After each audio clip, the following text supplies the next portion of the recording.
this very thing happened in America. In the late 19th century, as the Sunday laws gained strength, Seventh Day Adventists and others who observed the Seventh Day Sabbath found themselves on the wrong side of the law. They believed, according to the Bible, that Saturday is God's true Sabbath. So while they rested and worshiped on Saturday, they treated Sunday as an ordinary workday. For this crime, dozens of Adventists were arrested, fined, and some even sentenced to hard labor. In parts of the American South, faithful farmers were chained together in chain gangs alongside common criminals and forced to work on roads, ironically on weekdays, because they dared to work on Sunday and honor God on Saturday. Photographs from that era show gentle Christians with shackles around their ankles. The image is jarring. How could a nation built on freedom do this? And why would devout Christians persecute other devout Christians who simply kept a different day? Those questions boggled minds even back then. Why were Seventh-day Adventists arrested and placed in chain gangs in the late 1880s? Why would Christians who say that one man esteems one day and another man esteems another keep these men in chains? Why would Christians who say that the law is done away, we're no longer under the law but under grace, pass laws to have these men arrested? Why would Christians who quote, "Let no man judge you in respect of Sabbath days," end up judging people in a civil court and putting them in prison over Sabbath days? The questions are sharp, almost painful in their irony. How could those who preach "judge not" be so judgmental? How could those who celebrate salvation by grace turn so quickly to the strong arm of civil law to enforce their viewpoint? The answer, in a word, is mindset, a deep theological framework that convinced those Sunday enforcers they were doing the right thing. Many of the Sunday law proponents at that time did not truly believe God's moral law was abolished. Rather, they believed its requirements had changed. Specifically, they held that the Sabbath commandment, the fourth of the 10 commandments, had been altered from the seventh day, Saturday, to the first day, Sunday.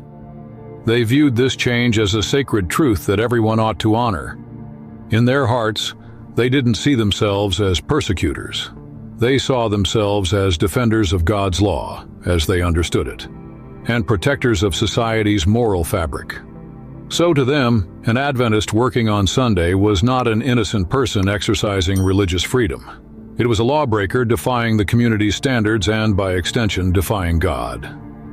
As incredible as it seems, those Christians rationalized that by jailing Sabbath keepers, they were upholding the true Sabbath, Sunday, and thereby doing God's work. It's important to remember that they had support from influential voices reinforcing this mindset. Preachers thundered from pulpits that Sunday was the Christian Sabbath and must be upheld at all costs. Editors wrote in religious papers that allowing some people to work on Sunday would undermine society's reverence for the day. Thus, everyone must rest to preserve the blessing for each. There was even a distorted sense of fairness. Since most people rested Sunday, those who didn't were seen as gaining an economic advantage. Their stores could earn money while others closed. So Sunday law advocates argued it was only fair, in the name of self-preservation of society, to legally force everyone to rest so no one had an unfair edge. This was the foundation of their Sunday law mindset, a mix of religious duty, social justice, and community uniformity. Understanding this foundation helps us today. It's easy to demonize the persecutors of the past, but many of them truly thought they were heroes of faith. They read in their Bibles, "Remember the Sabbath day to keep it holy." And in their tradition, that meant Sunday. They observed the chaos of the post-Civil War era, the immorality, the overworking, the fraying of community ties.